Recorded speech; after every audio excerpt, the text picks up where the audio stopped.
Hello mga boss, no? Welcome to my channel, Leoverse Vlog. So ngayon mga boss is itutuloy natin yung part 2 natin sa pag-wiring. So ngayon, yung topic natin ngayon is yung 3-way switch. So i-demo ko ito, tutorial natin paano wiringin yung 3-way switch mga boss. So ang 3-way pala mga boss is usually ginagamit to sa mga naka second floor mga boss. Halimbawa yung paakyat ka ng hagdanan sa papunta sa second floor nyo sa bahay. So ganyan yung gamit ng 3-way mga boss. So sa mga hindi pa nakakaalam, para to sa inyo. Tapos yung kung sa mga gusto din matuto, yung mga beginners pa muna mga boss, sa mga electrician na dyan, hindi to sa inyo na video. Usually yung kung hindi mo talaga kabisado yan, yung ginagamit natin single pole lang naman, isang switch lang, ilagay mo sa baba. Pag akyat mo, problema ka na kung paano mo patayin na hindi ka nababa. So ito yung solusyon mga boss, 3-way. Medyo may magastos lang siya sa wire, pero pag once na malagay mo na yan, magawa mo na, worth it naman. So i-demo ko mga boss, tapos sundan nyo na lang para pwede nyo gawin sa bahay ng actual. Be careful lang talaga sa kurente mga boss ha. So first step natin dyan mga boss, yan na, may nagawa na ako dito. Yan. Tapos kailangan natin ito yung 3-way na switch. So mabibili ito mga boss, hindi to yung karaniwan na switch na single pole lang. Ito ay nakadesignate talaga na pang 3-way. Tapos napansin nyo, medyo kalumaan na din to kasi binaklas ko ito sa mga project namin dati. So ayan, kung napapansin nyo mga boss, kuha tayo ng yung single pole mga boss para ma-demo talaga.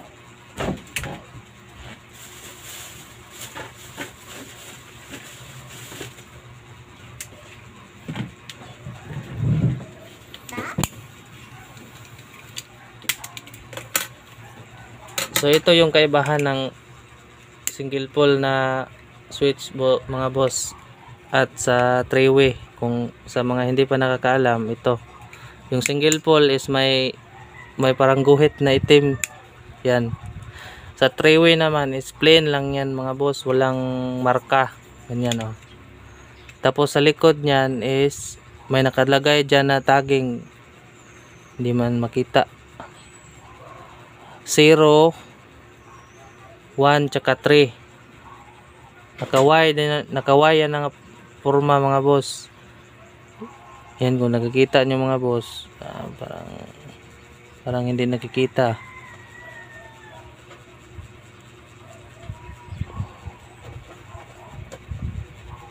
Ayan mga boss oh. 0, common tsaka 1, 3. So yan yung nakalagay sa likod.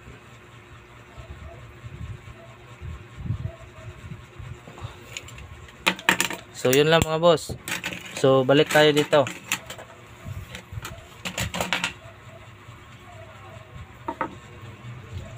Babalatan ko muna itong mga wire mga boss kasi para didiretso tayo.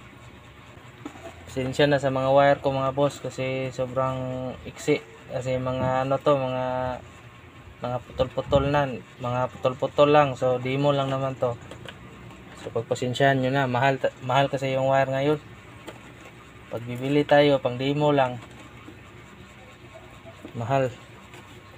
So ganyan lang muna mga boss. Yan.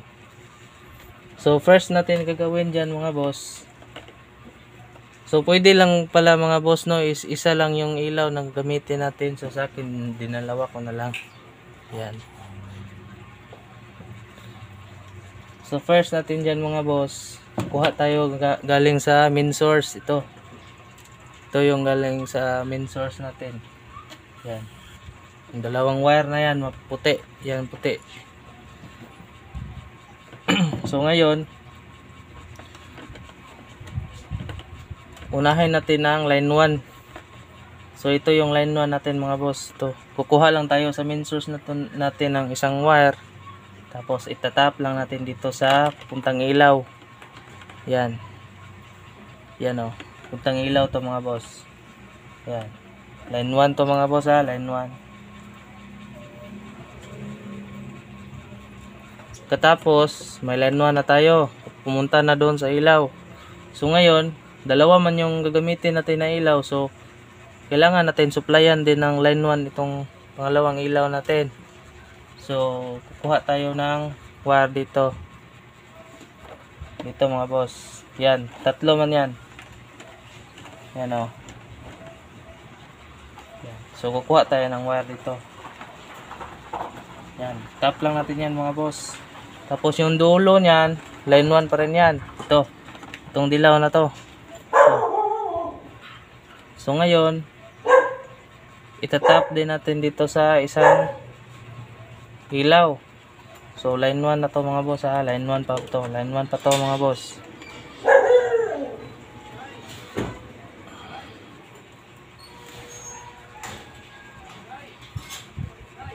Ayan.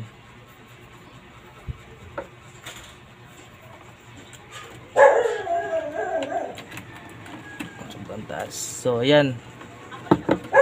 Nakasiparate na yung ano natin mga boss, yung line 1. So inuna ko yung line 1 mga boss para hindi kayo malito. Isang linya lang muna. Ayan. So babalik natin. Galing sa source, kuha tayo ng line 1. Katap dito sa unang ilaw natin mga boss. Yan. Tapos papunta doon sa pangalawang ilaw. Yun na, yung dilaw. Tsaka puti. So yan na. Line 1 na tayo. So ngayon, sunod na step is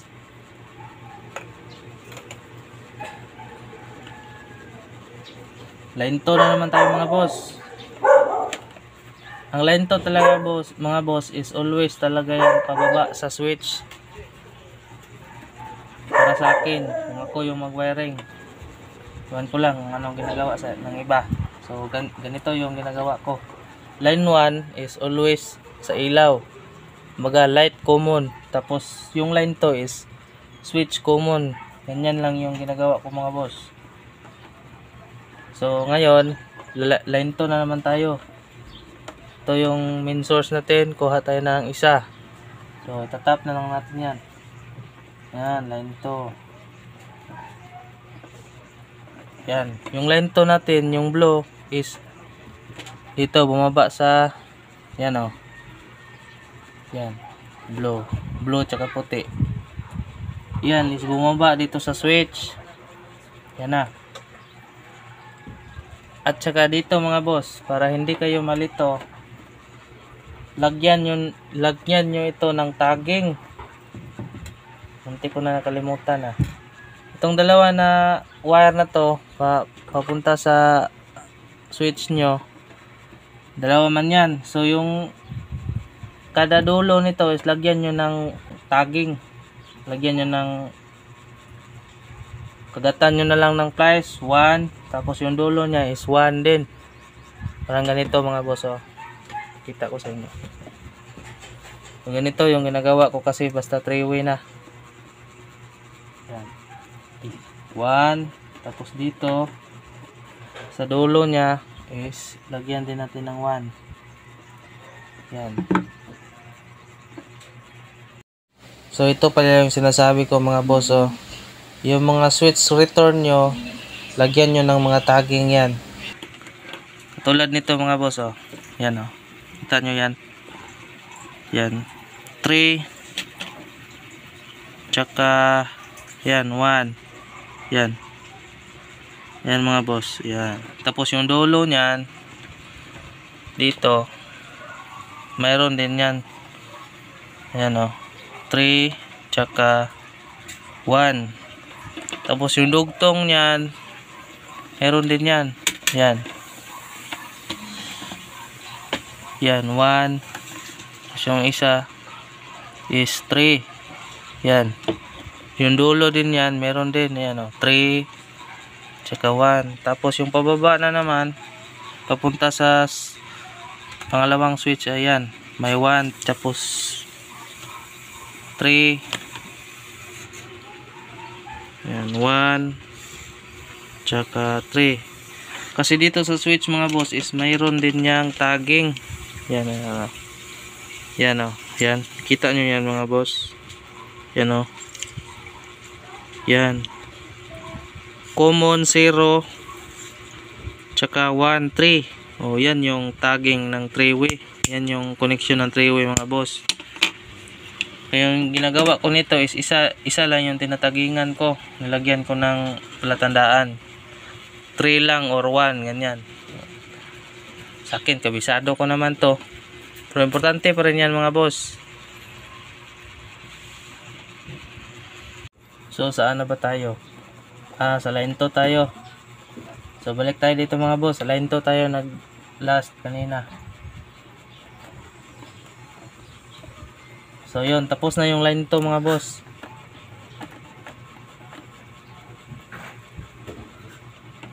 So ngayon,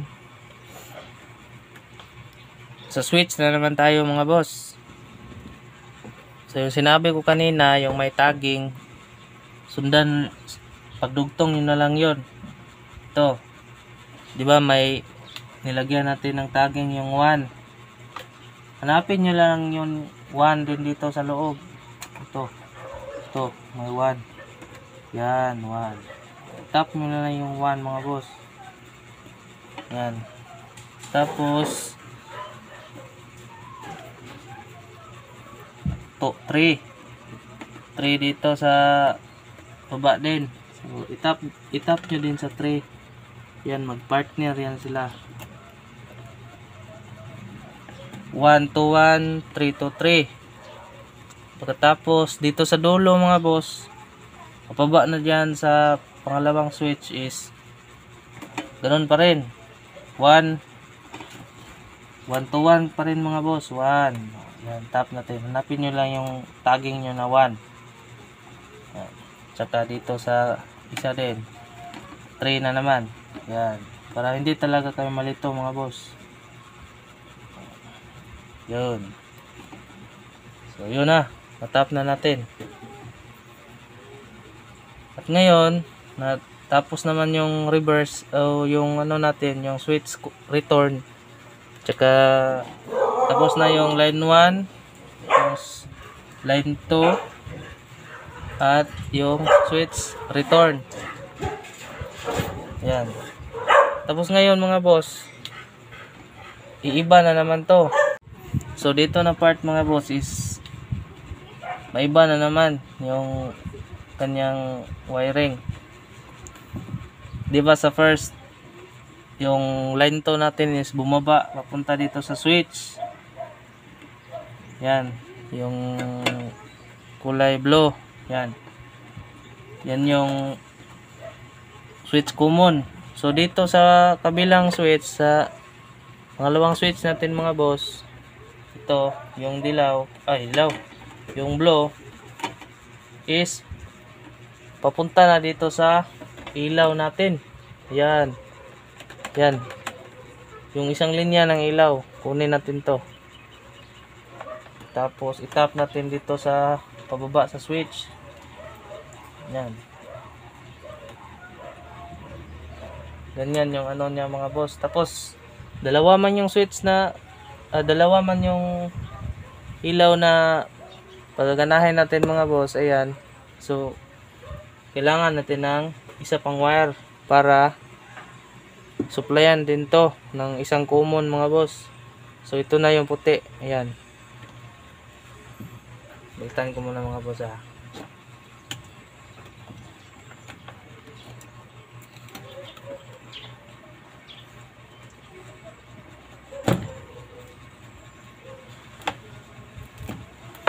So itap nyo lang doon sa blue mga boss, yung common ng switch natin. Yan.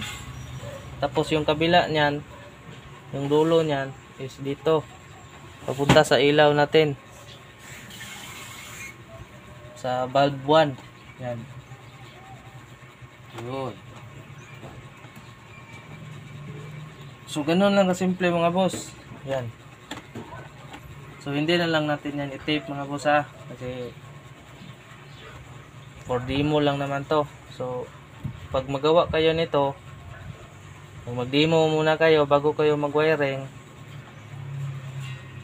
Careful na lang kayo sa kuryente mga boss. Baka mag-abot ba. Ganyan. Puputok yan pag mag-abot yan. So ganyan lang muna. Layo-layo lang. Yan. So tapos na yung wiring natin mga boss. Tape na lang yung kulang. So dito na naman tayo sa switch.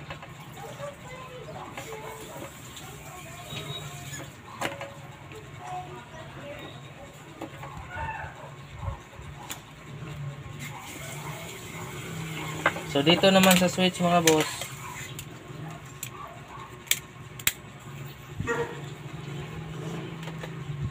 pwede na to na walang jumper. 'Di ba may mga tagging man tayo dito na 1 tsaka 3. Tapos 0 yung isa, yung blue. Tsaka dito sa kabila is 1 tsaka 3 din. So hanapin niyo lang dito sa 3-way na switch mga boss yung 0. Yan, may nakalagay man dyan 0. So itong blue na to na walang tagging is lagay nyo sa 0. Ganyan lang mga boss, 0. Tsaka itong dalawa, may tagging man yan na 1 tsaka 3. Hanapin nyo lang din yung talagay din dyan na 1. Ilagay nyo sa 1 din. Tsaka dito sa isa din, may nakalagay din dyan na 3. So ilagay lang nyo sa 3. Yan.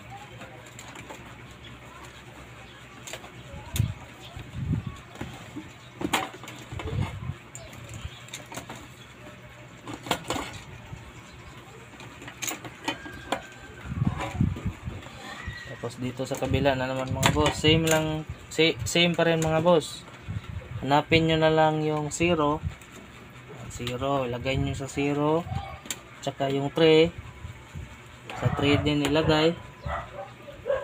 Yan, 3. Tapos ito 1 is sa 1 din. Yun lang mga boss. Ganun lang kasimple mga boss. Kumbaba. Pasok natin ito.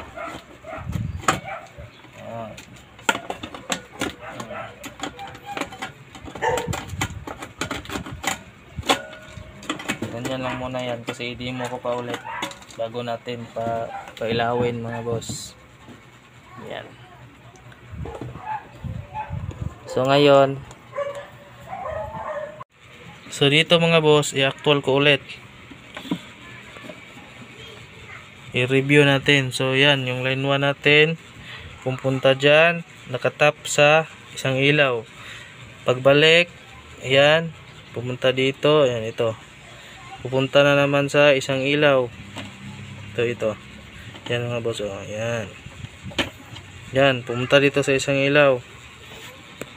So dito tayo sa line 2. So ito yung line 2 natin, bumaba. Papunta dito sa switch. Nakalagay yan sa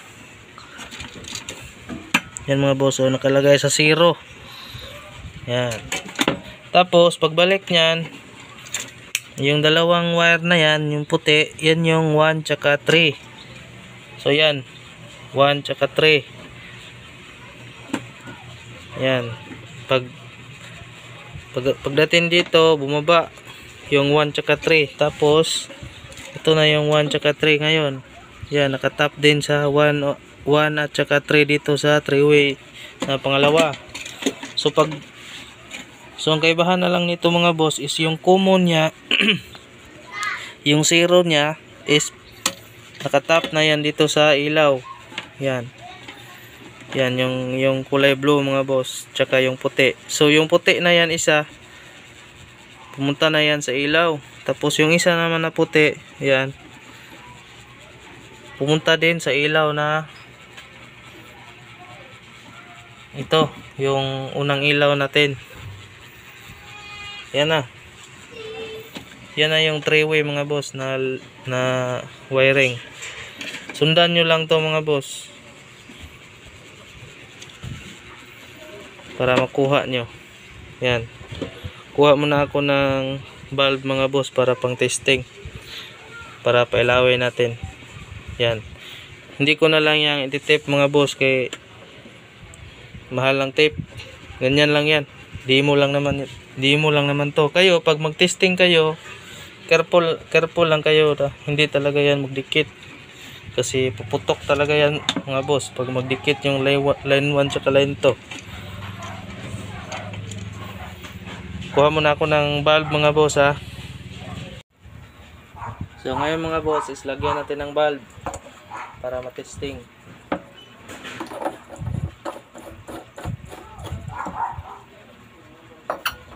Filament type tsaka yung lead yung gamit natin mga boss. So yan. So siguraduhin nyo lang mga boss no na hindi nakadikit kung mag-testing kayo sa bahay nyo. Yan. So i-on natin yung breaker mga boss.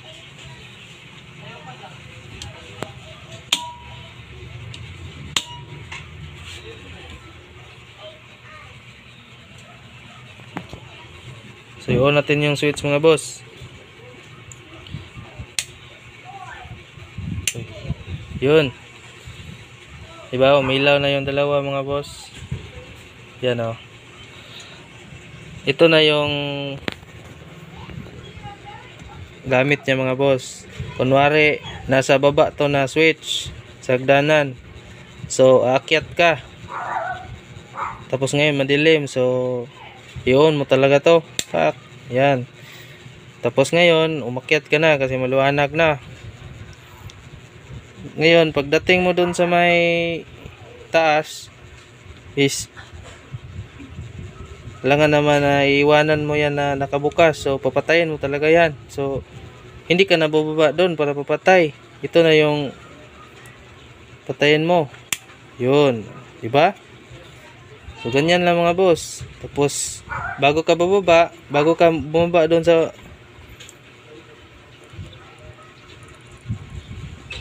ground sa bahay mo, galing ka sa taas, so pailawin mo na naman, tapos bubaba ka. Pagdating mo sa baba, so patayin mo na lang. Ayan, hindi ka naakyat dun para patayin mo yung ilaw. So pwede sindi, patay na, ganyan, sindi, patay, sindi. Tapos sa baba, pwede din dito patayin sa baba. Ayan, pwede din pailawin dito. Tapos sa taas, patayin.